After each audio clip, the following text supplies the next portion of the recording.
তারেক রহমানের বিরুদ্ধে অপপ্রচারের প্রতিবাদে হালকাজান শ্রমিক ফেডারেশন ডবলমুরিং থানা শাখার উদ্যোগে বিক্ষোভ মিছিল অনুষ্ঠিত। সারা দেশে আইনশৃঙ্খলা পরিস্থিতি ও বিএনপির ভারপ্রাপ্ত চেয়ারম্যান তারেক রহমানের বিরুদ্ধে অপপ্রচারের প্রতিবাদে বাংলাদেশ সিএনজি অটোরিকশা হালকাজান পরিবহন শ্রমিক ফেডারেশন ডবলমুরিং থানা শাখার উদ্যোগে বিক্ষোভ সমাবেশ ও মিছিল অনুষ্ঠিত হয়েছে।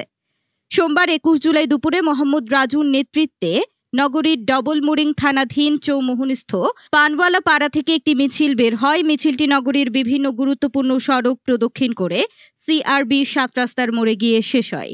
মিছিল শেষে শ্রমিক নেতা মোহাম্মদ রাজুর সঞ্চালনায় সংক্ষিপ্ত সমাবেশে প্রধান অতিথির বক্তব্যে মোহাম্মদ আবুল হোসেন বলেন,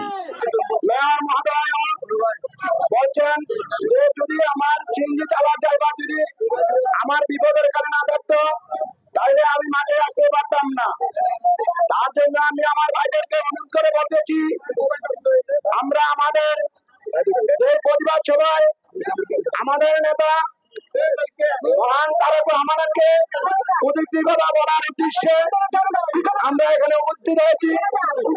আপনাদেরকে আবারও বলতে চাই, যেই সুখের কালে যদি আমরা যেই রাস্তায় নেমেছি, কিন্তু দুঃখের কালে আমরা কেউ ছিলাম না।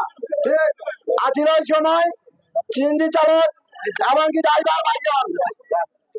আমি এবারও বলতে চাই, আমরা যদি কোনো পথ প্রতিবি পাইতে হলে কিন্তু আমরা মাঝে ছিলাম, আমরাই পাবো, আমরাই সবকিছু অধিকার পেয়েছি।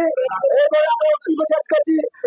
এরপর চট্টগ্রাম মহানগর শাখা সহ নগরীর বিভিন্ন থানা শাখা একত্রিত হয়ে বিশাল একটি মিছিল নিয়ে মহানগর বিএনপির দলীয় কার্যালয়ের সামনে চট্টগ্রাম বিভাগীয় শ্রমিক দলের বিক্ষোভ সমাবেশে গিয়ে শেষ হয়।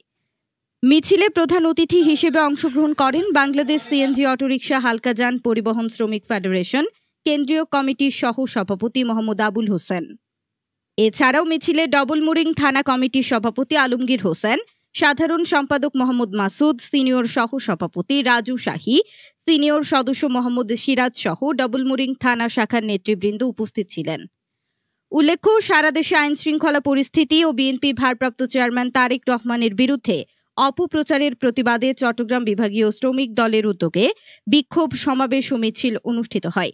এই বিক্ষোভ সমাবেশে প্রধান অতিথি হিসেবে উপস্থিত ছিলেন বিএনপির স্থায়ী কমিটির সদস্য আমির খসরু মাহমুদ চৌধুরী। এছাড়া সমাবেশে বিএনপির কেন্দ্রীয় ও চট্টগ্রাম মহানগরের বিভিন্ন পর্যায়ের নেতৃবৃন্দ উপস্থিত ছিলেন।